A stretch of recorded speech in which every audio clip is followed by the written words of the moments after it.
Hola, Hola. soy Liz.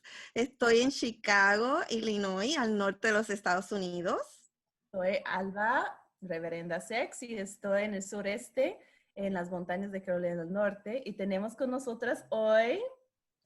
Yo soy André y estoy en algún lugar en Brasil que con esa pandemia toda ya no se sabe dónde está, en una realidad paralela, pero parece que estoy acá en el medio del Brasil. Ujú. Muy bien. Y aquí estamos en el programa Teología sin Vergüenza, teología queer feminista que hace fluir la justicia. ¿Cuántas personas cristianas conoces tú que viven sin vergüenza de ser queer y o feministas? Casi no se escucha de nosotras, pero sí existimos, aquí estamos.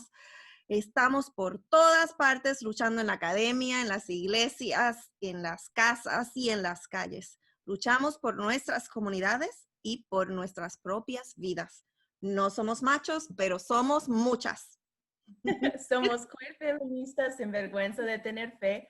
Somos teólogos sin vergüenza de ser activistas. Somos los sinvergüenzas. Le sacamos el jugo a la Biblia para producir teología queer feminista que refresque la lucha y haga venir la justicia. En cada episodio encontrarás teología bien jugosa como agua de papaya. Chúpetela. Entonces, André, empezamos al inicio. ¿Identificas como una persona sin vergüenza porque sí o porque no? Sí. Por primero hay que decir Cuéntanos. que sí, ¿no? Pero Sí, pero. es que el tema de ser sinvergüenza yo estaba pensando, es un esfuerzo cotidiano, ¿sí? Porque la presión y todo lo que es que nos ¿cómo se dice? Avergüencemos de quiénes somos, de lo que sentimos, de lo que hacemos, pero creo que por lo menos, probablemente desde niño, pero desde los 20 años he intentado, no sé, muy fuertemente, creo que un poco es un don, es una calidad, pero es un intento ser un sinvergüenza para desestabilizar los órdenes de género y sexualidad y producir bueno, todo teología, pero conocimiento. Soy un académico, entonces me dedico a eso también, que, que desestabilice las estructuras coloniales, patriarcales, racistas y creo que eso me califica como un sinvergüenza. Además que mucha gente así me nombra. Entonces. Ah, Bienvenida a esta compañía. ahora estoy curiosa de saber qué pasó a tus 20 años. No, desde 20 años. Es que hace 20 Oh, años que estoy produciendo, bueno, como académico, trabajando más ok. sistemáticamente bueno, a los 20 años, a ver, mucha cosa pasó a los 20 años. Creo que es para un otro momento. Ok. So, desde Aquí hace no hay 20 años. secretos. Aquí no hay secretos. Ok. So, para estar segura que te entendí, desde hace 20 años trabajas más intencionalmente la desvergüenza, la sinvergüenzura, porque lo haces desde la academia. Sí, es que bueno, entonces, Cuéntanos, cuéntanos. Sí, sí. vamos a los 20 años. Cuando tenía 20 años, es más o menos cuando salí del closet, ¿sí? Salir del closet es un proceso que nunca se termina y se hace muchas veces y de muchas maneras, pero creo que fue así como que para mí mismo y para algunas personas y pronto fui a estudiar en Estados Unidos bueno, estudié un semestre muy cerca en Dubuque, Iowa, muy cerca de Chicago, Illinois, ahí en el cruce, porque está Illinois, Wisconsin y Iowa, Dubuque está ahí, y donde leí la biografía de Mel White, fundador de Soulforce, y desde cuando regresé, bueno, ya estaba bien más sinvergüenza, pero estaba en el proceso final de los estudios del bachillerato en teología y listo para ingresar como ministro en la iglesia, como pastor ordenado. Y ahí, bueno, ahí fue muy feo con la iglesia, pero mi trabajo final fue sobre teología gay. Bueno, después de Mel White estudié muchas otras cosas y trae una bibliografía mi trabajo final fue publicado en el 2001. Se llama Una brecha en el armario, en portugués, una brecha en el armario. Eh, Fue mi primer publicación y fue, hasta donde yo sé, porque esa cosa de ser lo primero es siempre muy relativa, pero la primera publicación de un libro, de algo así, un trabajo más académico de investigación, que se nombraba en ese momento como teología gay. Se llamaba Propuestas para una teología gay. Entonces, así que desde ahí, un poco por mi propia sinvergüenza y un poco por cómo las cosas se pasaron con relación a la iglesia, en el ámbito académico, en el ámbito teológico latinoamericano, como que es como que elegí trabajar con ese tema, pero creo que también en mucho fui como elegido para trabajar ese tema, porque no había otra gente, me empezaron a invitar a hablar sobre ese tema en muchos encuentros, en muchos espacios, porque era muy raro, ¿sí? Eh, entonces, y bueno, desde ahí después también muchas cosas en mi propia investigación, en mi propia producción, hasta llegar al queer y todo eso. Y Pero entonces, por eso los 20 años. pero de la iglesia, ¿qué pasó? ¿Te ordenaron? No, No, ¿verdad?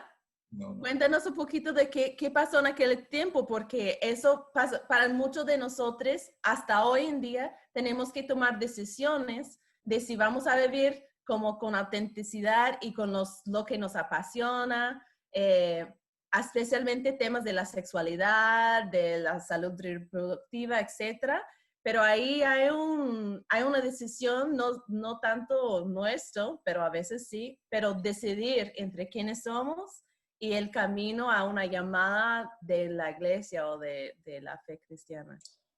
Sí, mira, semana pasada estuve con un grupo de, bueno, la mayoría son jóvenes luteranos y luteranas aquí de Brasil, y me preguntaban justamente eso, porque se sabe muy poco de la historia de las personas queer, en general, pero en la iglesia luterana, por ejemplo.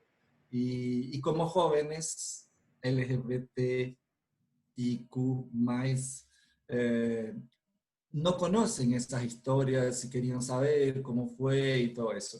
Y después de eso empecé a escribir un nuevo libro contando un poco mi historia, porque me di cuenta que no es solo mi historia, pero la historia de un montón de gente con quien conviví y bueno, muchas cosas en esos más de 20 años que no está en ninguna parte. No hay, incluso mi proceso, mi propio proceso en la iglesia, esa es una de las cosas que yo comentaba. No hay ningún registro documental, como que es ¿por qué yo no fui ordenado pastor en mi iglesia? Porque yo hice todo el proceso muy bien, con competencia, fui aprobado para ingresar incluso en la iglesia, porque había una prueba separada.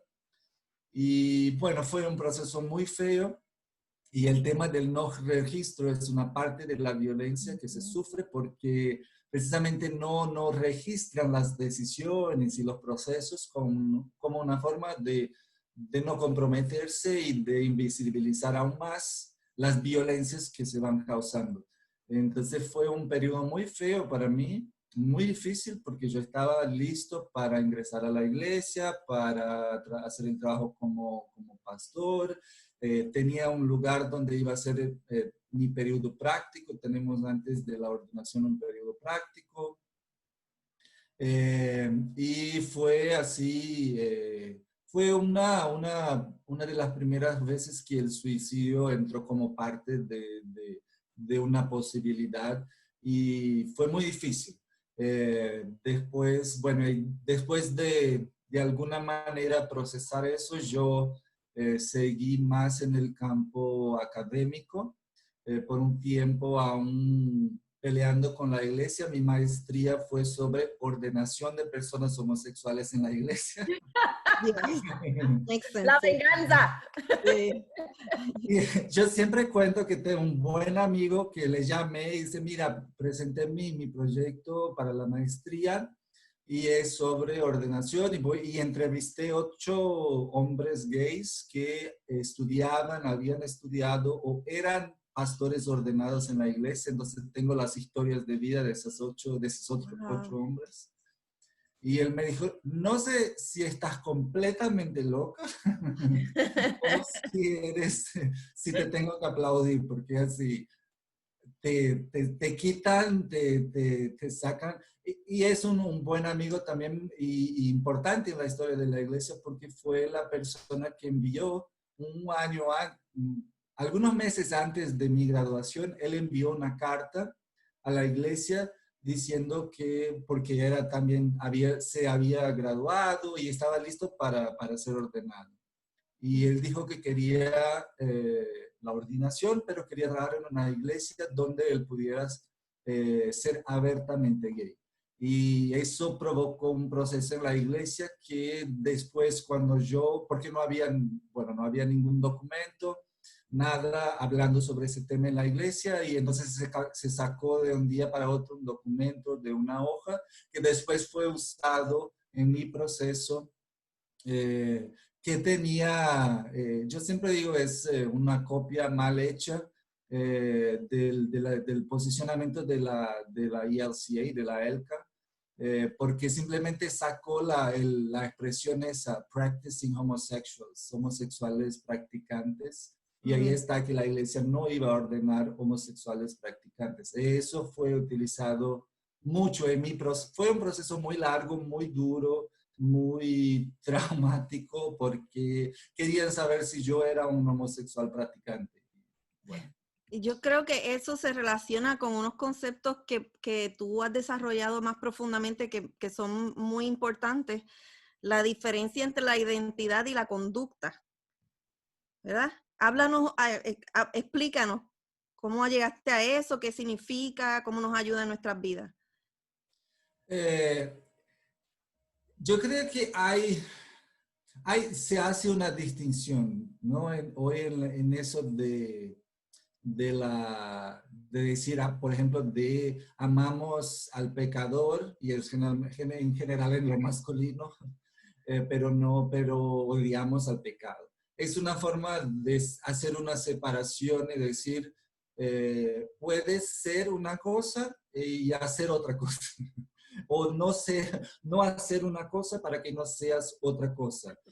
Que nos remite un poco a la clásica formulación esa de Foucault, la diferencia entre el sodomita y el homosexual, ¿no? Que el sodomita era un reincidente y el homosexual va a ser, en las palabras de Foucault, una nueva especie. Yo en principio, es decir, no hay como separar quién yo soy o cómo me entiendo que soy y las cosas que hago. No hay como, eso sería como cindir la persona y decir, y a la vez es, por ejemplo, una estrategia que muchas personas queer, especialmente en el medio evangélico en América Latina, han encontrado de reconciliar. Entonces también yo creo que hoy no soy, decía o argumentaba que era imposible separar quién yo soy de las cosas que hago, de mis prácticas, comportamientos. Y creo que sí, pero a la vez también adentrando en los estudios queer con más profundidad, la propia idea de ser como algo permanente, algo estable, algo que no cambia, que es mi esencia, también, especialmente cuando hablas de sexualidad y de género, resulta un poco complicado de decir, Entonces, a veces es posible que en ese momento soy algo y hago algo distinto de lo que haría por distintas maneras. Entonces, yo creo que es puede ser una trampa también para nosotras, decir que lo que yo hago es igual a lo que yo soy, porque yo creo que es mucho más complejo. Hoy yo creo que es mucho más complejo esa relación, porque el ser es tan cambiable y tan flexible y poroso, se dice, Ujú. como nuestras prácticas. Y sí, seguro que somos, nuestras prácticas también son quienes somos y somos aquello que hacemos también. Pero en el discurso de la iglesia es muy complicado porque es como que se pudieras hacer una separación definitiva. Y me hablaste la última vez que tú y yo conversamos de la diferencia entre la vergüenza y la culpa. Cuéntanos de esto. Sí, porque, bueno, hace un rato yo trabajé en el propio, mira, somos tan sinvergüenzas y la gente lo dice así, ¿no? Porque al final terminé trabajando como profesor en la Facultad de Teología, en el Seminario Luterano, el mismo donde yo me gradué. Así somos, ¿no? Muy sinvergüenzas. Eso fue la sinvergüenzura de Dios, te digo. Yo no sé cuál es la teología luterana sobre eso, pero la presbiteriana, eso fue Dios. Exacto, no es así. Para mí la teología luterana, si es luterana, es queer, pero ahí tuvo con la iglesia. Lutero así, además de ser un tonto, un grosso, un todo, era muy queer. En muchos, su teología es muy queer. Mm. Con todos los problemas que tengo con Lutero, que no le perdono por nada, pero creo que él tenía intuiciones que nos ayudan mucho. Mm. ¿Cuál era la pregunta? Culpa y vergüenza. Ah, culpa y vergüenza. Sí, porque estaba trabajando y ahí mi compañera de trabajo, Marcia Blasi, juntas coordinamos el programa de género y religión y organizamos los congresos latinoamericanos de género y religión, que tenían mucha gente que pasó aquí por Teología Sin Vergüenza. Estuve ahí en los congresos, se conocieron ahí en los congresos. Ahora no estoy más allá, la propuesta, el programa, los congresos siguen, próximo año van a tener.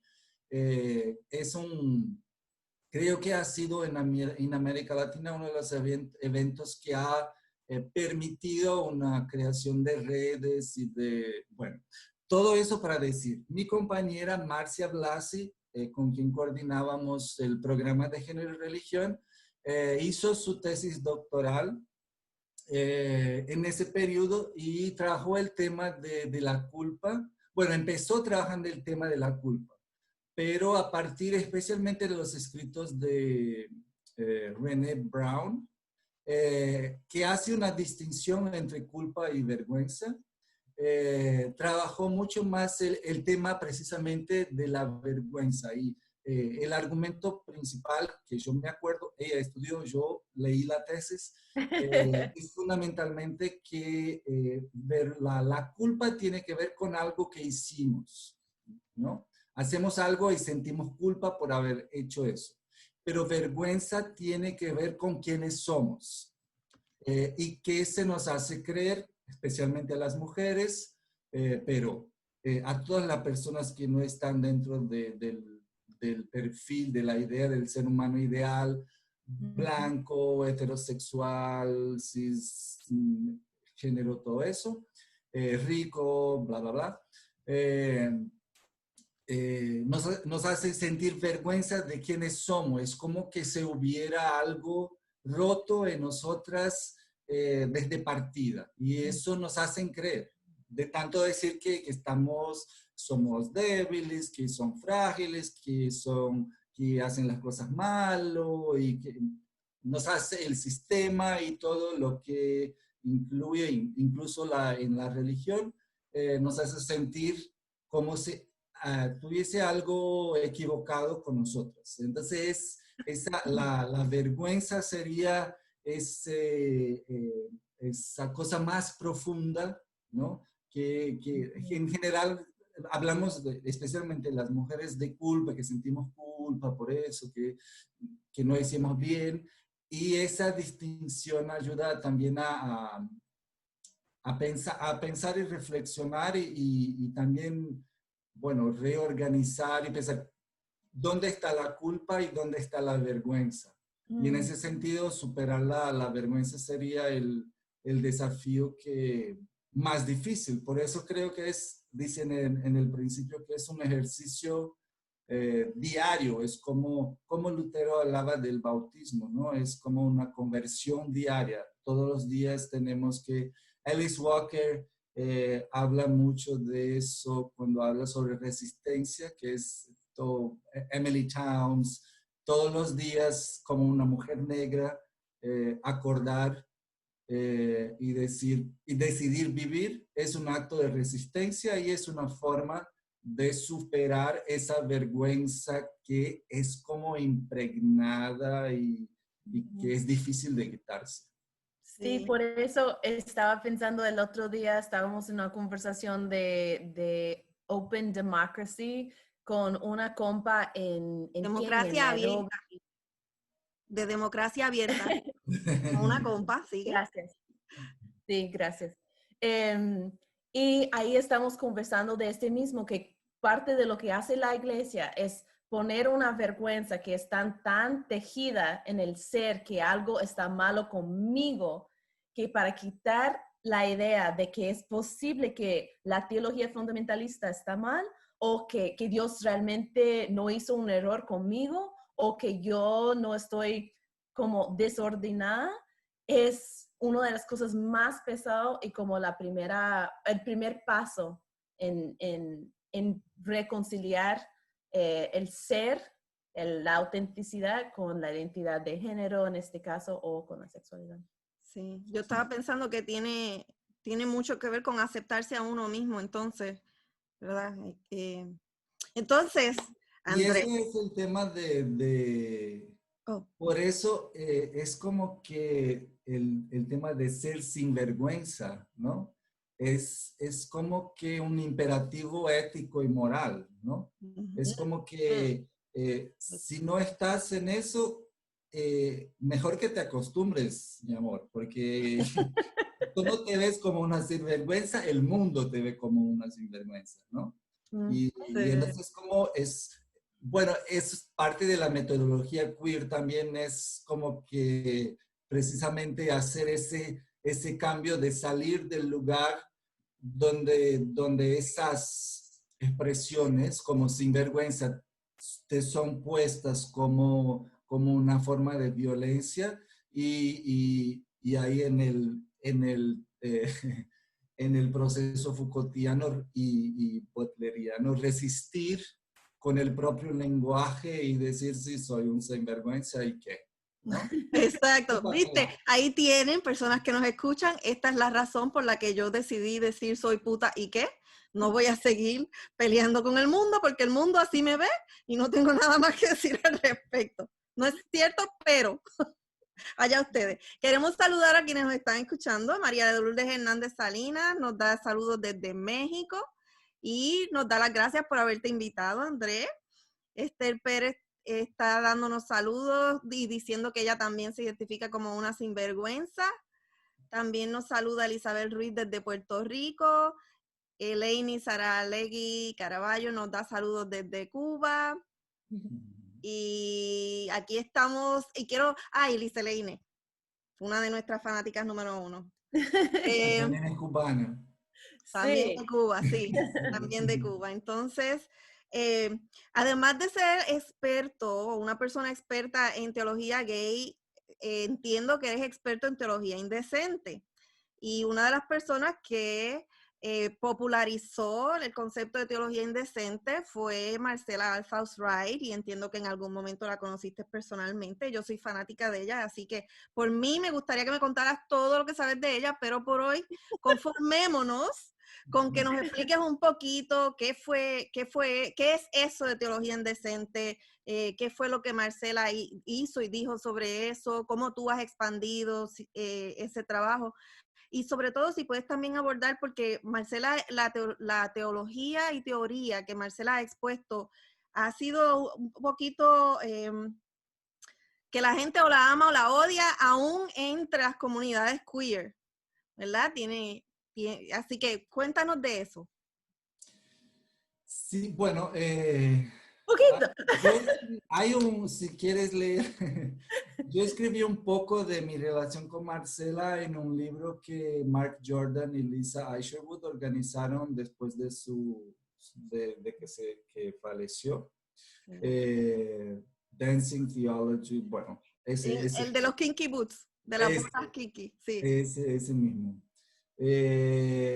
Porque es una historia muy loca porque la primera vez que la encontré en una reunión de la Academia Americana de Religión, estaba con Tom Hanks, no el actor, pero Ok.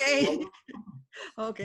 y Tom ha sido una persona en mi trayectoria que yo para la maestría, yo me fui a Buenos Aires unas 2 semanas y me quedé en su casa con su biblioteca y ahí fue donde yo descubrí los libros de Marcela y la encontré por la primera vez, estaba con Tom y Tom le dije a Marcela, mira, te quería presentar y Marcela me mira así como que, ay, uno jovencito gringo más con esa cara, ay, no tengo paciencia. Pero entonces, y dice, mucho gusto, no sé qué. Y Tom le dijo, es de Brasil. Y entonces ¿eres de Brasil? Y yo dice, sí. Y me dije, mira, yo digo que hay gente queer en América Latina y la gente no me cree. Y bueno, desde ahí nos encontramos algunas veces. Una vez que tuvimos más convivencia fue cuando Mark Jordan organizó un seminario sobre teologías gay, lesbiana, queer, cuando estaba en Atlanta. Fue un encuentro, así estaba Coquila, Mary Hunt, así, todas las locas estaban ahí. Y Liz ahí está fue, salivando porque a Sí. veces, tal vez las personas que nos escuchan no conocen todos esos nombres, pero deben entender por la cara de Liz, que también es académica, que esas personas son personas muy importantes en el mundo académico de los temas de sexualidad y género. Entonces, sí, son nuestros referentes y además son personas lindas, así, es mucho más que, que grandes intelectuales y bueno, son personas lindas. Y yo estaba a punto de terminar mi doctorado, porque yo iba a estudiar con Marcela en Escocia por un semestre. Y por varios motivos, incluso porque ya estaba enferma y la cosa estaba más complicada, no fui. Y en ese periodo mi tutor se encontró con ella, una otra amiga se encontró con ella, y ahí hablamos y yo le dije, mira, estoy a punto de terminar mi doctorado, y me dijo, bueno, ¿cuándo va a ser? Porque quiero estar en el comité evaluador. Y yo decía, sí, me parecería muy bueno, pero yo tengo miedo de que me vas a decir. Porque, sí. Y me miró y dice, ¿cómo? No, somos latinoamericanas y tenemos que apoyarnos. Y yo voy, y si tengo que pagar, yo pago. No hay, pero si no tienen plata para llevarme, yo voy y pago y no hay problema. Yo voy a estar ahí porque te voy a ayudar. Y no sé qué. Entonces era y una de las historias es que siempre desde el primer encuentro, Marcela me dijo, mira, envíame textos para que yo los publique, porque uno de los proyectos de Marcela era publicar obras colectivas y de gente de América Latina. Y es muy loco porque cuando le envié finalmente un texto, y iba a ser publicado en la segunda edición de Teología y Sexualidad. Fue el proceso que estaba muy enferma y después y nunca publicó nada de mío. Y es como que un símbolo también de esa relación.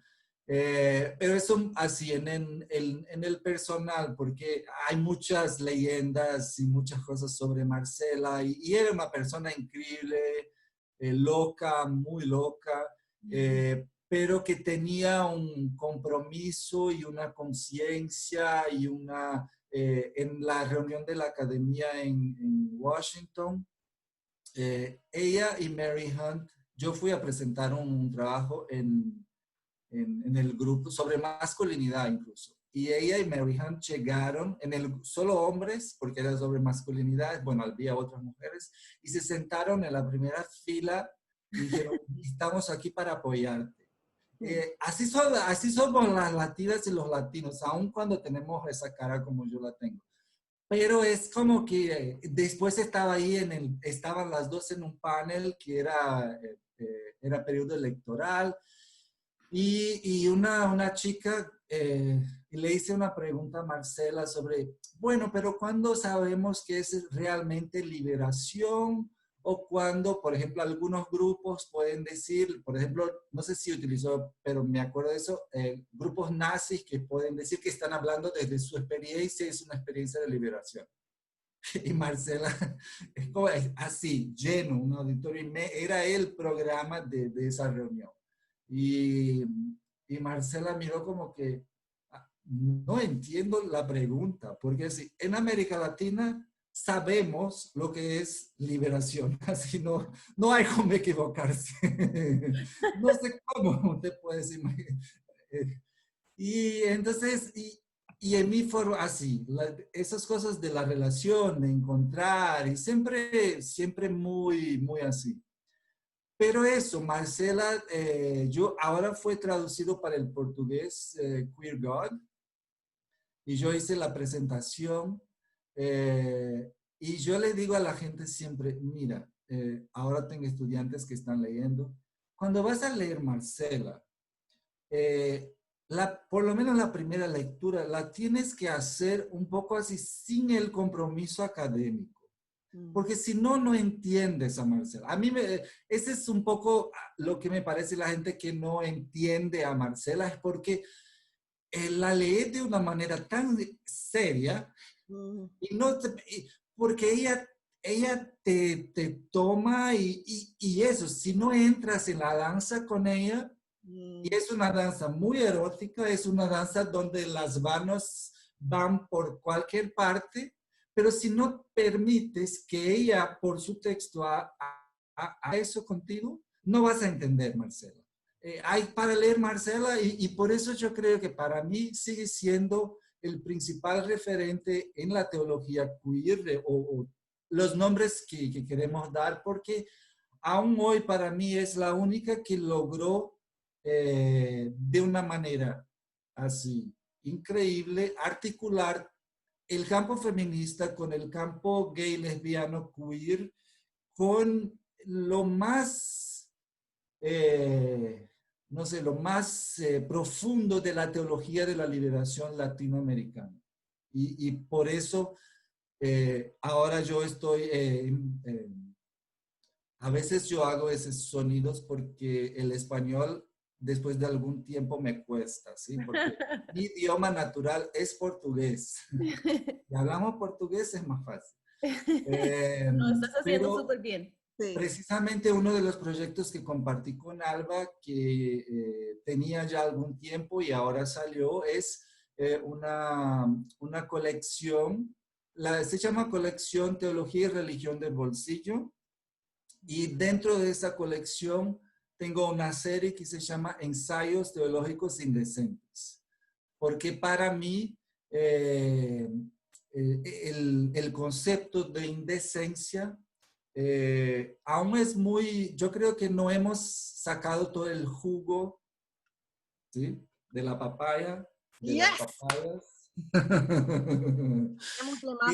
De qué podemos sacar. Entonces yo, así un poco como homenaje también al trabajo de Marcela y bueno, que hizo cosas impresionantes, pero porque yo creo que por lo menos en Brasil y creo que en otras partes de América Latina, la operacionalización del concepto de indecencia, así como, porque es sinvergüenza, indecente, está todo puta, está todo ahí en la misma...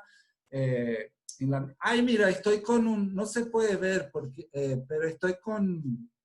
Un venado. Porque ese es en mi doctorado, utilizando un poco la perspectiva de Marcela, bueno, utilizando mucho la perspectiva de Marcela y de la indecencia y todo, yo trabajé cómo sería una teología queer en Brasil, ¿no? Y el concepto con que construí en ese proceso fue porque el venado en Brasil es la palabra viado es utilizado para hombres homosexuales, o en general para en general hombres, pero gente que es rara en términos de, así como el queer, pero no es utilizado para mujeres. Entonces, mi tesis doctoral, el título, y está publicado también, estoy preparando una segunda edición, se llama Viadagens Teológicas, que sería literalmente mariconerías o mariconajes teológicos, ¿no? Porque viado es como el maricón, pero tenemos el venado también como símbolo. Y bueno, de ahí, esa camiseta la compré en México, me encanta porque el venado es muy lindo y tiene también mucha relación con la pintura de Frida Kahlo, el venado herido. De ahí también fue un motivador para... Entonces, creo que esas palabras, esos conceptos, ¿no? Tortillera, hay teología tortillera. Creo que está todo en ese campo que es muy vasto, muy rico y que yo siempre digo, en general las cosas van tan mal que es difícil ser optimista, pero creo que hay ahí y en la tradición teológica, bíblico-teológica, en las cosas que la gente está haciendo en el campo religioso, en el campo teológico, hay ahí un montón de cosas que se puede sacar el jugo y, ¿cómo se dice? Lambuzarse. No sé. No sé, pero tu movimiento. Es cuando escurre así. Ahora sí. Ok, me gustaría que hablamos un poquito de palabras, porque me impresiona mucho, particularmente de Marcela, pero en general en el campo, que usamos palabras como maricón, como tortilla, como puta, como indecente, como sinvergüenza. Utilizamos esas palabras y yo creo que para personas que ya no tienen la formación teológica o que no han estado dentro de este campo de donde la religión y la teología como está muy como enlaizado, como muy conectado a lo queer y la como teoría queer y de género, etcétera, puede ser muy chocante y algunas de las personas que nos escuchan o nos ven como no creo que hemos explicado suficientemente qué es la estrategia de usar todas esas palabras, ¿por qué utilizar esas palabras negativas o por qué intentar a recuperarlos? ¿Por qué chocar así cuando normalmente, incluso en los espacios inclusivos, como hablamos ayer con Priscila, nos dicen, ok, puedes ser lesbiana, pero por Dios no está agarrado por mano con tu novia, no hablas de los temas de sexo, placer, etcétera. Entonces, yo creo que una de las intervenciones muy importantes desde nuestra comunidad es de no tener miedo y de nombrar cosas, pero así fuertes, pero también creo que es un rechazo por algunas personas religiosas que piensan como, pero wow, demasiado como extremo, etcétera. Entonces, ya en este episodio, más que lo normal, hemos nombrado varias cosas, varios nombres de teologías, etcétera, háblanos, pues tú también, Liz, como, pero ayúdanos a entender el otro lado, qué es la estrategia, por qué hablar así tan chocante o por qué usar o nombrar una teología indecente, etcétera. Desde Marcela, y otra vez, eso me parece que a veces es el problema que la gente tiene con Marcela. Es porque la gente, yo ofrecí una clase de un semestre, todo en la posgraduación, es solo leemos Teología Indecente y otros textos de ella, solo de ella. Y la gente siempre dice, ay, pero es tan difícil y es tan complicado y él utiliza esas palabras, sí, como French kissing God, dar un beso de lengua en Dios y esas cosas, y no sé qué. Pero a veces me parece que ese es un problema más académico que de la gente. Porque para mí Marcela habla la lengua que habla la gente. Porque esas son palabras que se utilizan en mi familia, en mi comunidad. Esa es como la gente habla. En la iglesia, la gente quiere o piensa que no puede hablar como se habla en el bar, en el pueblo, en la calle, con la vecina, en el churrasco de domingo, porque así hablamos, ¿no? Incluso cuando hablábamos del sinvergüenza en la otra conversación, yo decía, el tema de la sinvergüenza y del indecente en América Latina es porque tiene una connotación sexual, tiene una connotación erótica. Es como que puede decir, es indecente robar a la gente. Pero en el fondo hay una conexión con una práctica sexual que no está bien y que está conectada con eso, ¿no? Pero eso es, yo creo que cuando yo trabajo con grupos, por ejemplo, grupos de mujeres, grupos así, de base, la gente conoce esas palabras, la gente utiliza esas palabras, la gente lo que les cuesta es asociar eso con el campo religioso. Y bueno, siempre cuento uno de mis últimos proyectos de investigación en el sur de Brasil. Ahí fue con un grupo de mujeres lindo y así teníamos conversas así muy desavergonzadas, muy duras, muy difíciles. Pero cuando yo preguntaba y traía la Biblia y traía la iglesia, porque era un grupo de señoras de la iglesia, y nos reuníamos en el salón parroquial al lado del templo, pero es como que les preguntaba inclusive, ¿cómo vamos a hacer para llevar eso para dentro del templo? Con ellas escribimos una oración que es de la Nuestra Señora de la tetera desvirginadora. Después le puedo compartir. Está publicada.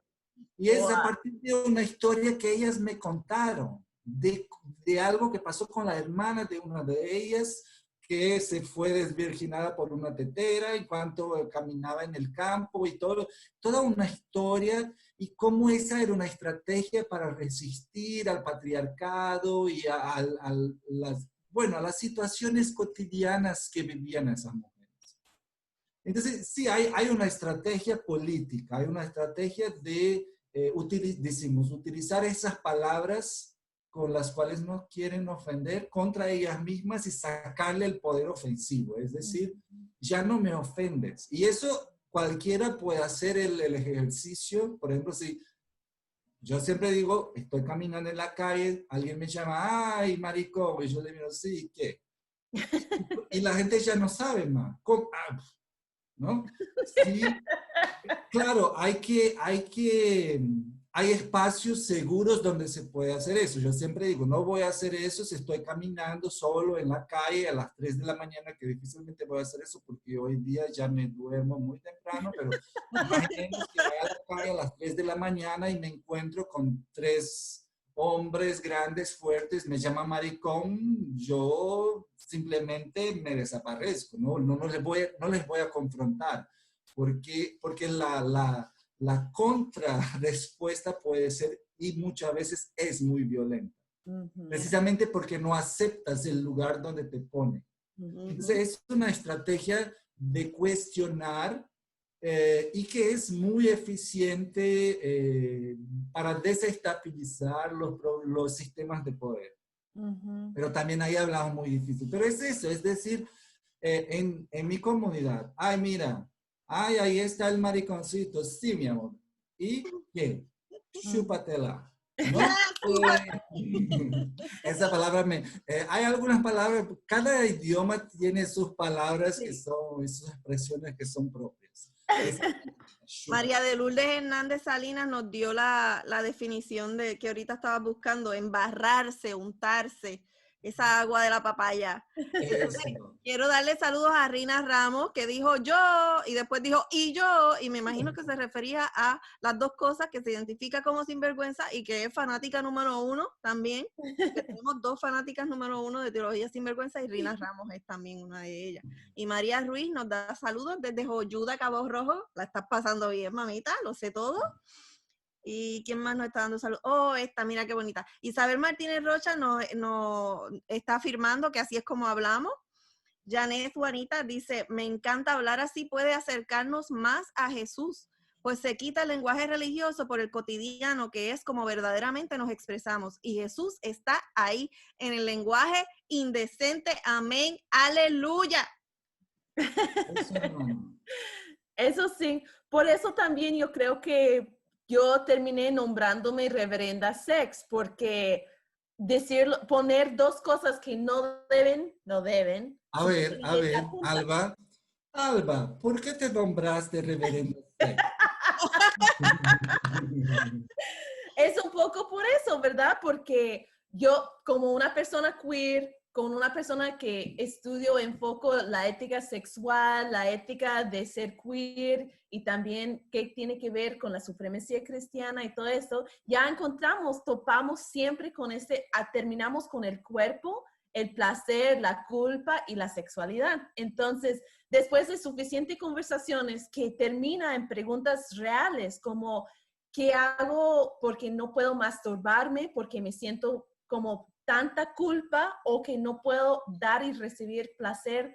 Porque siempre en mi experiencia, debajo de las preguntas teológicas de Dios, de la iglesia, de la teología, etcétera, hay cosas muy personales, muy, muy, muy cercanas al corazón o que uno está viviendo en lo cotidiano que realmente desean respuestas. Y en mi caso, siempre por estar sin vergüenza y hablando de placer, etcétera, que siempre terminamos hablando de las vidas sexuales y del sexo, el pecado de sexo, etcétera. Entonces, al final de cuentas es más fácil como empezar de inicio decir, yo soy Reverenda Sex, yo soy practicante de la religión cristiana y me enfoco mucho en sexo, en la sexualidad. Entonces, empezamos de ahí y ya podemos cortar mucho tiempo y espacio como... ¿También eres practicante de la sexualidad? Uf. Gracias a la diosa. Sí. Hablando de que, ¿verdad? Andrés nos enseñó la distinción que hace la ELCA de los homosexuales practicantes. No es que hablas de la sexualidad, es que eres practicante. Pues además que es bendición de Dios, la creadora, entonces culpa mía si yo escucho a los demás diciéndome que yo no debo aceptar y disfrutar profundamente los regalos, los talentos, los dones que la diosa me dio como regalo. Todo don perfecto, todo buena obra proviene de Dios y hay que gozarla en abundancia. Marcia Blasi es la persona que hablaba. ¿Cómo? Tú hablaste ahorita de Marcia Blasi, ¿verdad? Sí, envió un mensaje. Sí, me encanta estar con ustedes, dice la autora de la tesis doctoral esa, que trabajó con René Brown. Se llama por una vida sin vergüenza, creo, en la tesis doctoral. Tenemos que tenerla en el show, entonces, si estás viéndonos, espera tu invitación, porque queremos tener acá para hablar más de eso. No, mire, yo iba a comentar que con todo eso de la pandemia, No estoy, creo que estoy como que la iglesia quería, ¿no? Muy no practicante, pero sí practica de la manera que da, ¿no? En las circunstancias que tienen. Pero esa también es una de las cosas. Yo siempre digo que si yo tuviera 20% del sexo que las personas imaginan que yo tengo, mi vida sexual sería mucho más agitada, ¿no? Mucho más, porque a veces también es un poco enclausurador, ¿no? A veces me parece eso, porque, bueno, hay un montón de cosas ahí, porque la gente empieza a, a imaginarte como un devorador sexual, porque hablas mucho de sexualidad y todo, pero eso quiero solo volver a eso para decir, pero yo creo que cuando hablas con la gente más pobre, más sencilla, en el contexto latinoamericano, me voy a quedar con esa referencia. Eh, Tenemos una manera distinta de hablar sobre sexualidad que permite otras construcciones, pero que a veces es difícil transponer. Es difícil, pero hay también, por ejemplo, estudios que muestran que las manifestaciones de religiosidad popular están cargadas de la sexualidad más queer que uno puede imaginar. Las romerías, se dice, las grandes peregrinaciones, las grandes fiestas religiosas, hay mucho jugo de género y sexualidad puesta en la licuadora y que sale de varias formas ahí, pero que no les interesa a las instituciones, incluso a la teología académica tradicional, darle visibilidad como una forma auténtica de hacer teología que la gente hace con las cosas que tienen, con la posibilidad que tienen. Un amigo de Argentina, muy amigo de Marcela, Roberto González, cuando le entrevisté para mi tesis doctoral, fue pastor de la ICN y pastor, bueno, Roberto González. Ellos me dijo una frase, él decía, en esa época hacíamos la teología que podíamos. Y eso para mí es, eh, la gente hace muchas veces la teología que puede. Y también somos muy rápidos y rápidas en juzgar y decir, está muy así, muy así, muy así, ¿no? Pero en el contexto que vivimos, creo que lo que resta para mucha gente es hacer la teología que se puede. Y a veces estamos tan cansadas también que ya no se puede, no sé. No Sí. para quedarme pesimista, pero para decir, hay que crear condiciones. No sé si estamos acompañando, pero justo la semana pasada hablé con un compañero de Argentina que me habló de un trabajo lindo que hace con profesionales, bueno, trabajadoras sexuales, prostitutas, que viven en la calle en Argentina. Y un trabajo religioso y las cosas que me contaba en términos de cómo elaboran eso que nos llaman teología, pero que es teología en su estado más bruto y más, porque tienen que ver con esos desafíos cotidianos donde el sexo, la política y la economía no se puede separar. ¿Qué es lo que Marcela hace? Marcela hace es poner eso todo, es decir, estamos hablando de la misma cosa, incluso en términos teológicos. Sí. Mira, has hablado de Marcela y se me olvidó el nombre del fundador de Soul Force. Mel White. Pues como personas que influenciaron mucho tu pensamiento teórico y teológico, así que los podemos contar como tus ancestros intelectuales, pero queremos que nos hables un poquito más de quiénes son tus ancestres, ya sea en la fe, en la sangre, la familia escogida, personajes históricos. ¿Quiénes son esas personas a quienes sigues citando cada vez? Tu sabiduría ancestral. Sí. El tema de la ancestralidad me ha tocado más recientemente precisamente por un contacto. Bueno, yo encontré teólogos profesionales, teólogas negras, o en Brasil decimos pretas, que me han ayudado muchísimo a entender el tema de la ancestralidad. Y que en la teología cristiana, la idea de los santos y santas, por ejemplo, que celebramos en cualquier Eucaristía o cuando invocamos los santos y las santas, estamos hablando de ancestralidad. Pero eso yo he aprendido con teólogas y teólogos negros, afroamericanos, pero afro-latinoamericanos y caribeños. Maricel Mena López ha sido una compañera increíble. Eh, pero yo tengo que, y eso me ha cuestionado, porque yo soy un hombre blanco de ascendencia europea.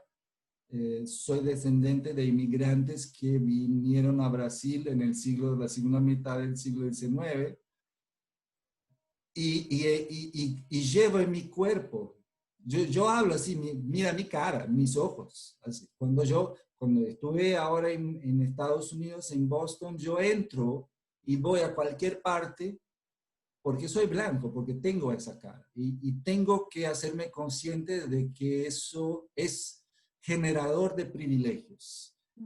Que yo no hice nada para tenerlos, pero que los tengo. Y si los tengo, tengo que ser responsable. Entonces, la primera cosa con el tema de la ancestralidad es, y peleaba muy, muy joven con mi abuela, porque vengo de un lugar de donde la gente es como yo, se parece como yo, y tiene mucho orgullo, y es así casi, en algunos casos de ahí vienen también los grupos neonazis y esas cosas todas. Entonces, pero muy temprano yo peleaba con mi abuela porque mi primer idioma fue alemán. Y a los 10 años decidí que no iba a hablar más alemán. Mi bisabuela no hablaba portugués, solo hablaba alemán. Fue toda una... Después me reconcilié con eso bueno, después empecé a decir a mi abuela, pero mira, ¿por qué tienen tanto... Hablan mal del movimiento de Sin Tierra en Brasil, pero nuestra familia salió de Europa porque no tenían tierra, eran tan pobres que la única opción que tenían era irse a un lugar que no sabían nada. Entonces es como reconstruir un poco esa ancestralidad, que claro, no es la realidad hoy de esas comunidades en Brasil o en varias partes de América Latina. Entonces esa es reflexionar y tener conciencia de mi blanquitud, de qué significa ser un hombre blanco, en general cisgénero, con algunos desvíos a veces, pero en general cisgénero. Y ese es como que resignificar eso que ha sido y muchas veces es una carga ancestral negativa, ¿no? Y reconocer que eso es, mis ancestrales son parte del problema que tenemos hoy. Entonces, a veces es reconocer una ancestralidad negativa, ¿no? Pero, y eso es un ejercicio también constante, y hay que hacerlo siempre, y decirlo siempre, porque la gente se olvida muy fácilmente, ¿no? Es muy fácil, es mucho más tranquilo, por ejemplo, para manejarme teniendo esa formatación corporal, que es siendo un hombre negro, un hombre indígena, o una mujer negra, indígena, o mestiza, o cualquier cosa. Pero eso creo que es una parte de mi ancestralidad con la cual estoy aún manejando e intentando articular lo que significa y qué hacer con eso, ¿no? Y la otra parte es la gente que me formó, y yo siempre quiero decir que hay un poeta brasileño, Caio Fernando Abreu, Cazuza y Michel Foucault, que son tres hombres que, Cazuza es un cantante brasileño, son tres hombres que yo nunca conocí, que murieron en los años 90, por ahí, en consecuencia del SIDA, pero que cuando les leo, yo digo, no, son mis hermanas, porque cuando doy clase de Foucault, yo digo, mira, no pueden entender a Foucault si no saben que era un maricón y que se murió de SIDA. Si no saben eso, no entienden a Foucault. Mucha gente ahí a Foucault, pero no, mira, no puedes entender sus reflexiones y sus investigaciones si no sabes eso. Entonces hay ese, pero hay, además de eso, yo creo que muchas mujeres, yo soy hijo teológico, académico de feministas. Yo tuve la suerte de estar estudiando teología cuando había muchas mujeres increíbles estudiando, siendo profesoras, y he encontrado en todas las partes del mundo muchas mujeres que son parte muy fuerte de quien yo soy como la persona que soy en el cotidiano, pero también como académico, como investigador, y que no hay como nombrarlas porque son muchas y creo que es mi mayor compromiso es con, siempre es con la comunidad queer o LGBTIQ+, eh, pero siento que también junto, más que eso, mi compromiso es con la lucha de las mujeres, especialmente por ser un hombre, y también con las personas negras, precisamente por ser un hombre blanco. Entonces, hay muchísima gente, soy una multitud de gente que me hace quien yo soy. Yo también. Yo contengo multitudes y las representé visualmente con muchos colores pasteles dentro de mi corazón. Esas son todas mis identidades. Yo contengo multitudes. Mira, le doy las gracias a María de Lourdes Hernández Salinas que nos enseña algo. En Juchitán, Oaxaca, es una bendición tener un ser humano reconocido y respetado. Se les llama, y perdónenme si no lo pronuncio bien, puede ser muxes o mujes. Muchos. Dentro de la comunidad son respetados y tenidos como excepcionales. Gracias por enseñarnos eso. Gracias, André, por todo lo que nos enseñaste hoy, por haber estado con nosotros dándonos tu tiempo y tu sabiduría, enseñarnos tantas cosas y ser tan... de hecho, Rina, ¿cómo fue que dijo? Rina dice, me está encantando esta entrevista porque André es bien down to earth, en la tierra, enraizado, ¿verdad? Y te ama y te da las gracias.